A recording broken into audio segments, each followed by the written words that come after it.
Cette nuit, c'est la bonne.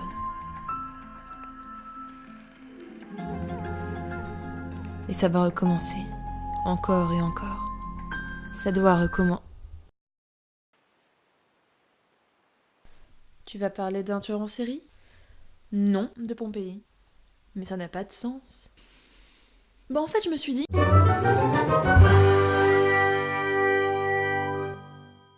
La terre qui tremble. Un volcan crachant des torrents de lave et de cendres. Putain.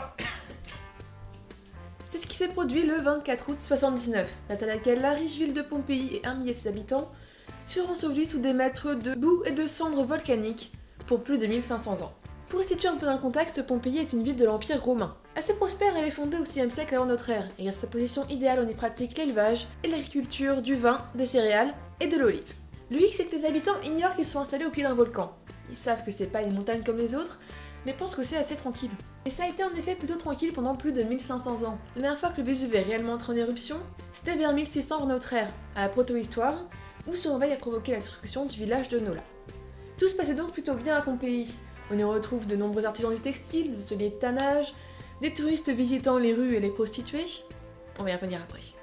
Même si la ville subit de nombreux tremblements de terre, comme par exemple en 62, où le séisme avait partiellement détruit la cité, poussant certains habitants à s'enfuir en revendant leurs terres à bas prix. Et bien leur en a pris car cela annonçait la suite. Le 24 août 79, le Vésuve rentre une nouvelle fois en éruption. Au matin du premier jour de l'éruption, il commence par expulser une colonne de 20 km de cendres et de fumée. 20 km, ça fait à peu près ça. Et en moins de 24 heures, la ville entière de Pompéi et bon nombre de ses habitants se retrouvent ensevelis sous plus de 5 mètres de déchets volcaniques. Et elle restera oubliée jusqu'au XVIe siècle. Sur les 10 à 15 000 personnes qui peuplaient Pompéi en 79, plus d'1 millier n'ont pas survécu à l'éruption. Et on reviendra à ces victimes un peu plus tard. Et parmi elles, on peut noter Pline l'Ancien, célèbre écrivain et naturaliste romain. En gros, pendant que tout le monde était occupé à courir, à se cacher et à hurler, lui s'est dit si j'allais voir ça de plus près. Et bah voilà, on est bien là. Non, en vrai, il commandait une flotte militaire. Bien plus d'observer le phénomène de plus près, il voulait aller secourir une amie. Mais lui et son équipage sont retrouvés bloqués et en sont morts. En revanche, Pline le Jeune, son neveu, paye l'originalité pour ton nom mec, est resté à Mycène et a pu observer l'éruption qu'il décrit dans une lettre à Tacite. Il commence par décrire le nuage émanant du Vésuve comme une nuée ressemblant à un pin. Le pin de l'arbre. On se comprend. Dans la nuit, il ressent un violent tremblement de terre et quitte la ville avec sa mère. Il raconte. La cendre commençait à tomber sur nous, quoiqu'en petite quantité. Je tournais la tête et j'aperçois derrière nous une épaisse fumée qui nous suit en se répandant sur la terre comme un torrent. Il parut une lueur qui nous annonçait non le retour de la lumière, mais l'approche du feu qui nous menaçait. La pluie de cendres recommença plus forte et plus épaisse.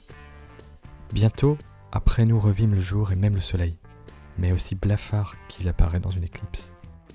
En effet, l'éruption n'a pas détruit que Pompéi. Elle a également touché des villes comme Strabi ou Herculanum, sur lesquelles je vais pas trop m'étendre. Pompéi est redécouverte en 1562, où des objets sont exhumés. Puis en 1748 ont lieu les premières fouilles archéologiques, qui ont pour seul unique but de récupérer les objets d'art. Bon, bonne nouvelle. Après des mosaïques. On s'est trouvé une centaine de sculptures couchées par terre dans des positions super bizarres. Oh! Et ce n'est qu'à partir de la fin du 19e que les fouilles deviendront plus méthodiques, et qu'elles révéleront un témoignage exceptionnel que ce soit au niveau archéologique ou de l'histoire de l'art. Malgré tout, cette catastrophe naturelle a aussi été une chance.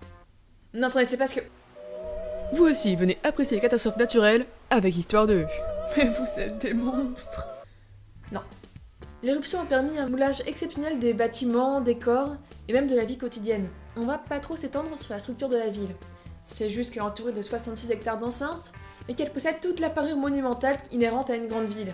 Des aqueducs, des théâtres, un forum, des édifices religieux, etc. Non, nous on va plutôt s'intéresser à ce qu'il y avait à l'intérieur. Les fouilles ont permis de redécouvrir Pompéi exactement comme elle était, avec une activité commerciale diversifiée, une vingtaine de boulangeries, et même des sites de restauration rapide. Et ouais, le kebab de l'Antiquité. C'est probablement là qu'allaient les jeunes touristes après une nuit trop arrosée. Au bordel. Parce que oui, à Pompéi, des bordels, il y en a. Il y en a beaucoup. Il y en a plus que de boulangeries. Dans ces établissements, on retrouve de nombreuses chambres équipées de lits, dont les murs sont régulièrement recouverts de peintures érotiques. D'ailleurs, c'est assez invraisemblable la quantité de choses qu'on a pu retrouver sur les murs de la ville.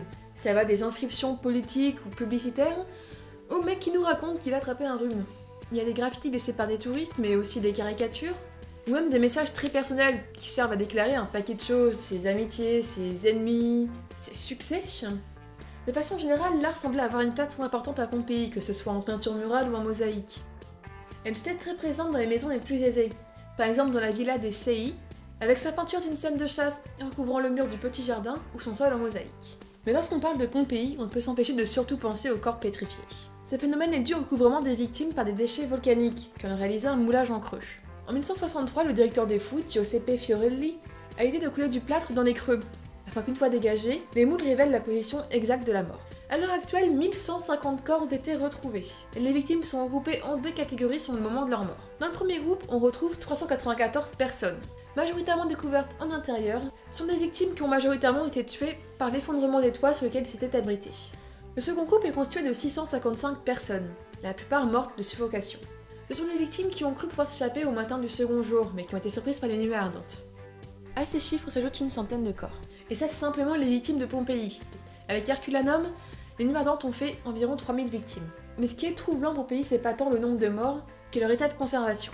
1 millier de corps d'hommes, de femmes, d'enfants, et même d'animaux, conservés dans la position exacte de leur mort. Des mères protégeant leurs enfants, des victimes essayant de se protéger le visage, etc. Donc voilà, profitez de la vie, on sait jamais quand une éruption peut avoir lieu. Oh mon dieu, qu'est-ce que c'est que ça? Merci d'avoir regardé cette vidéo et à la prochaine, salut.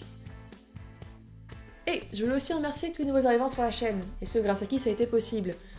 Donc si tu es nouveau, ou si tu as partagé cette vidéo, ou si tu as mis un commentaire ou un pouce bleu, ou simplement si tu l'as regardé et que tu l'as aimé, merci à toi.